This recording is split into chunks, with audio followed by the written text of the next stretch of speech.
இல்லையா? இப்ப அவங்க மூலமா கர்த்தர் ஆசீர்வதிக்கிறாரு இல்லையா? அவங்க சொல்லுவாங்க, நீங்க எங்கப்பா படிச்ச எந்த ட்ரஸ்ட்னா, அன்னை தெரசா ட்ரஸ்ட்ல நான் படிச்சேன் இல்லையா? அவங்களால என் குடும்பம் இன்னைக்கு நல்ல வேலையில இருக்கிறாங்க. அதனால மாசம் மாசம் வாங்குற சம்பளத்தை ட்ரஸ்ட்டுக்கு என்ன பண்ண நானுங்க கொடுக்குறேன் அப்படின்னு சொல்லி சாட்சி சொல்றாங்க இல்லையா? மரியாதை இட்டுக்க, மரியாதையில எத்தனை பேர் ஆசீர்வாதமா இருக்கிறாங்க மரியாதை நிமித்தமாக இல்லையா? அதே போலதான் புதிய ஏற்பட்ட காலங்களிலும் சரி, உங்களால உன் சந்ததி, உங்க சந்ததியால பூமியின் வம்சங்கள் எல்லாம் ஆசீர்வதிக்கப்படும். கரங்களை தட்டி சோத்திரம் பண்ணுங்க. அது முதலாவது என்னது? கீழ்ப்படிதல் வேண்டும். சரி, இரண்டாவது இன்னொரு மனிதன் நம்ம பார்க்க போறோம். ஆதியாகமம் 41ஆம் அதிகாரம் 41 44 வரை வாசிப்போம். பின்னும் பார்வோன் யோசேப்பை நோக்கி, பார், எகிப்து தேசம் முழுமைக்கும் உன்னை அதிகாரிக ஆக்குவேன் என்று சொல்லி, பார்வோன் தன் கையில் போட்டிருந்த தன் முத்திரை மோதிரத்தை கழற்றி அதை யோசேப்பின் கையிலே போட்டு மெல்லிய வஸ்திரங்களை அவனுக்கு உடுத்தி பொன் சரப்பணியை அவன் கழுத்தில் தரித்து தன்னுடைய 2ஆம் ரதத்தின் மேல் அவனை ஏற்றி தெண்டனிட்டு பணியுங்கள் என்று அவனுக்கு முன்பாக கூறுவித்து எகிப்து தேசம் முழுமைக்கும் அவனை அதிகாரி ஆக்கினான். பின்னும் பார்வோன் யோசேப்பை நோக்கி, நான் பார்வோன், ஆனாலும் எகிப்து தேசத்தில் உள்ளவர்களில் ஒருவனும் உன் உத்தரவில்லாமல் தன் கையையாவது தன் காலையாவது அசைக்கக்கூடாது என்றார். அல்லேலூயா. பார்வோன் யோசேப்புக்கு கொடுத்த ஆசீர்வாதம் பாருங்க. அவனை தேசம் முழுவதுமா கர்த்தர் அவனை அதிகாரி ஆக்கினான். சகல ஜனங்களை பார்க்கலாம் யோசேப்பு ஆசீர்வதிக்கப்பட்டான். அங்க ஆபிரகாம் ஆசீர்வதிக்கப்பட்டான். அங்க இஸ்ரவேல்ல ஒரு சிலர் ஆசீர்வதிக்கப்பட்டார்கள். யோசேப்பு சகல ஜனங்களை பார்க்கலாம் ஆசீர்வதித்தான். இன்றைக்கு உங்களையும் கர்த்தர் சகல ஜனங்களை பார்க்கலாம். ஆதியாகமம் 37 27 28. அவனை இந்த இஸ்மவேலருக்கு விற்று போடுவோம் வாருங்கள், நமது கை அவன் மேல் படாதிருப்பதாக. அவன் நம்முடைய சகோதரனும் நம்முடைய மாம்சமுமாய் இருக்கிறானே என்றான்.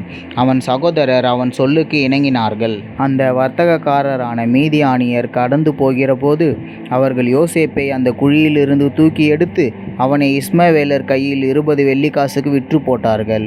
அவர்கள் யோசேப்பை எகிப்துக்கு கொண்டு போனார்கள். முதலாவது 37 23 24 முதல்ல வாசிங்க, வரிசையா போலாம். யோசேப்பு தன் சகோதரனிடத்தில் சேர்ந்தபோது யோசேப்பு உடுத்தி கொண்டிருந்த பலவர்ண அங்கியை அவர்கள் கழற்றி அவனை எடுத்து அந்த குழியிலே போட்டார்கள். அது தண்ணீர் இல்லாத வெறுங்குழியாய் இருந்தது. அல்லேலூயா. யோசேப்பு சகல ஜனங்களை பார்க்கிலும் அவன் ஆசீர்வதிக்கப்பட்டான். அல்லேலூயா. இங்க அவங்களுடைய சகோதரர்கள்லாம் சேர்ந்து யோசேப்பை கொண்டு போய் எங்க போயிட்டாங்க? குழியில போட்டாங்க. குழியில போட்ட நோக்கம் என்ன? எதனால அவனுக்கு குழியில போட்டாங்க? அவன் ஒரு சொப்பனை கண்டான். அந்த சொப்பனை என்னன்னா, வயல்வெளி, எல்லா வயல்வெளியிலும் அந்த நெற்கயிறு இதுல அதெல்லாம் அப்படியே குனிந்து காணப்படுகிற மாதிரி. அப்ப இவனுங்களுக்கு இத சொப்பனத்தை சொல்லும் போது அவங்க சகோதரர்களுக்கு கோபம் வந்தது. அப்படின்னா வணங்கணுமா அப்படின்னு கோபம் வந்து அவனுடைய அங்கிகள்லாம் கைட்டு என்ன பண்ணாவன் எடுத்துட்டு எங்க போட்டாவன்? குழியில போட்டான். ஏன் அந்த அங்கி எடுத்துட்டாவன்? காட்டுறது மிருகம் வந்து அவனை அடிச்சு இது போட்டு சொல்ற காட்டுறதுக்கு குழியில போட்டான். அல்லேலூயா. அப்போ என்ன பண்ணியிருந்தான் யோசேப்பு? அவன் என்ன பண்ணியிருந்தான்? அந்த குழியில போடும்போது அவன் எப்படி இருந்தான்? அவனுக்குள்ள இருந்த குணம் என்ன இருந்தது? எப்படி இருந்தது?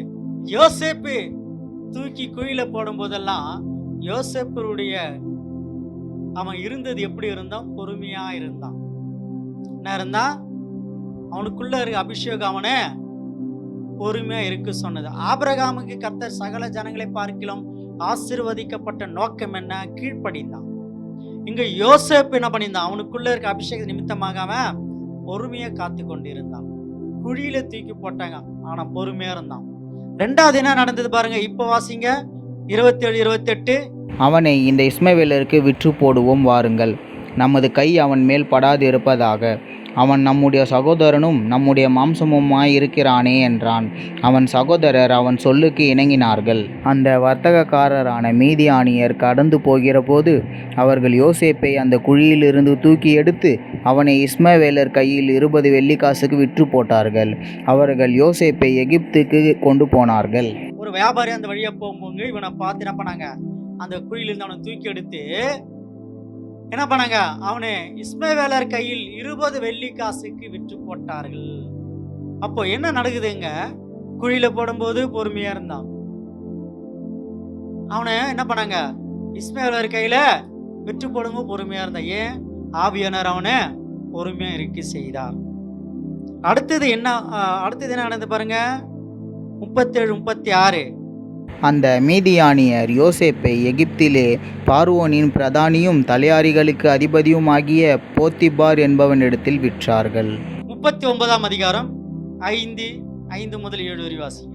அவனை தன் வீட்டுக்கும் தனக்கு உண்டான எல்லாவற்றிற்கும் விசாரணைக்காரனாக்கின முதற்கொண்டு கர்த்தர் யோசேப்பின் நிமித்தம் அந்த எகிப்தின் வீட்டை ஆசீர்வதித்தார். வீட்டிலும் வெளியிலும் அவனுக்கு உண்டானவைகள் எல்லாவற்றிலும் கர்த்தருடைய ஆசீர்வாதம் இருந்தது. அல்லேலூயா. அதே போலதான் கர்த்தர் உங்களுக்கு ஆசீர்வாதம் சொல்லிட்டாருன்னா, அந்த ஆசீர்வாதம் வருவதற்கு முன்பாக சில தடைகள் வரும், சில பிரச்சனைகள் வரும். அதுல பொறுமையா இருந்து நாம் ஜெயிச்சினாக்கா நிச்சயமாக அந்த ஆசீர்வாதத்தை நீங்க பெற்றுக்கொள்ளலாம். அல்லேலூயா. கரங்களை தட்டி ஸ்தோத்திரம் பண்ணுவோம்.